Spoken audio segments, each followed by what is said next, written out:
So we'll write energy. And this one is going to be no. This one does not use energy. Instead, this one uses what are known as channels. Okay, there's a few different types of channels. I'm just going to draw one channel and then explain all the different types, okay?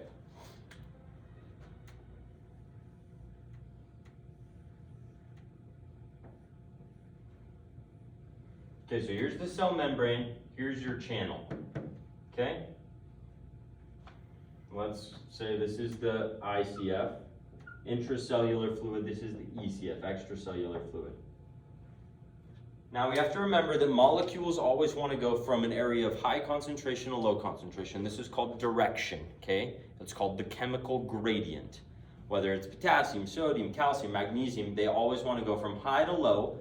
But those ions that I just listed, they can't cross the membrane without some help, which is what these carriers are going to do. Carriers, think of them like doors, okay? Until the doors open, you can't go through. Same thing, these carriers have gates, okay? Until the gate is open, the ions can't go through. Now these carriers, once the doors are open, are very specific.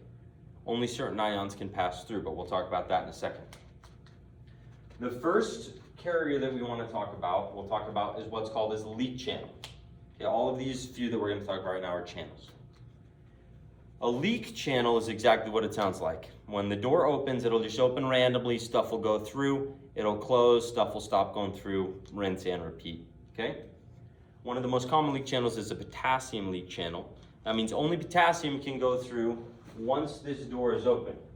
Now, potassium is bigger on the inside of the cell than it is on the outside of the cell, which means that when it opens, potassium is going to flow from the inside to the outside down its chemical gradient. Okay? That is a leak channel. Our next one is what is known as a ligand channel. Okay?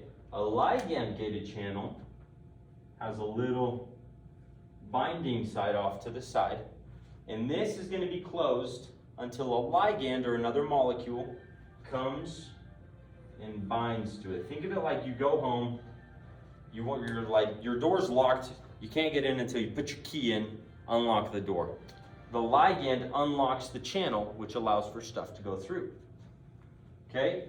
Once the ligand's there, stuff can go through.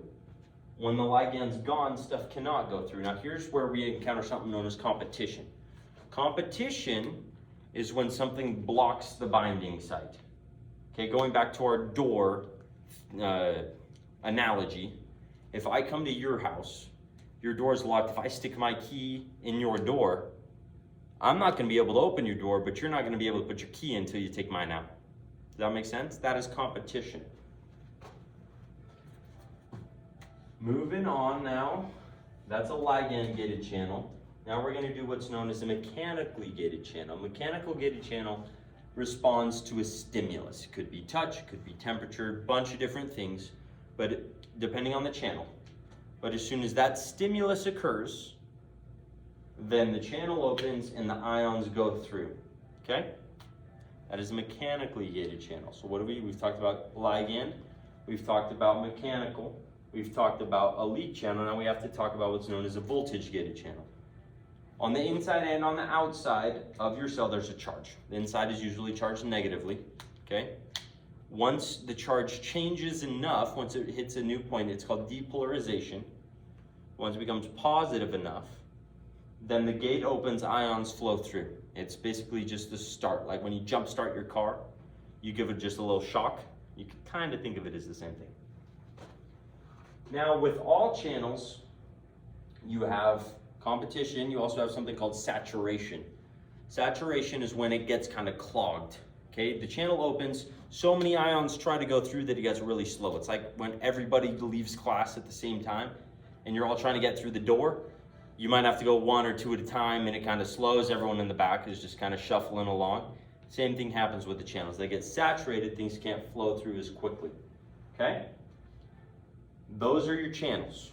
They do not need help, or they do not need energy, sorry. The other one that we're going to draw is just a carrier. It's called receptor-based carrier. Okay, what's going to happen here is you're going to have the molecule come. It's going to come in this side. Once it's in this side, then the top will close. It'll close and it's in the middle. Neither side is open now. But then the bottom is going to open and the molecule will go to the other side. Okay, that is known as receptor-mediated carrier. All right? Okay. Moving on to our final part of transport. We're going to get to the ones that's energy, and it's going to be yes. Now there are two main types. There's what's known as primary active transport and secondary active transport. The only main difference between these is that one of them will use ATP directly, primary active transport. It means you have to have an ATP molecule, you have to have a phosphate in order to activate the primary active transport pump. It's known as a pump. The secondary active transport, you don't exactly need ATP directly, but we'll explain more about that in a second, okay? Let's talk about what these have in common. They are both going to pump ions against their gradient. Now remember we said with the channels, the ions always go down the gradient. With a pump, they're going against the gradient. That's why they need energy, because it's the cell doesn't like it. It feels uncomfortable, you might say.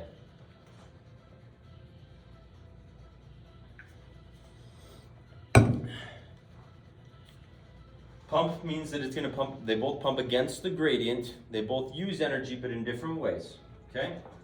So the primary active transport pump that we're going to talk about today is known as the sodium-potassium, or the NAK plus ATPase pump. This is one of the most common pumps in the body, if not the most common. Okay, so let me write it up.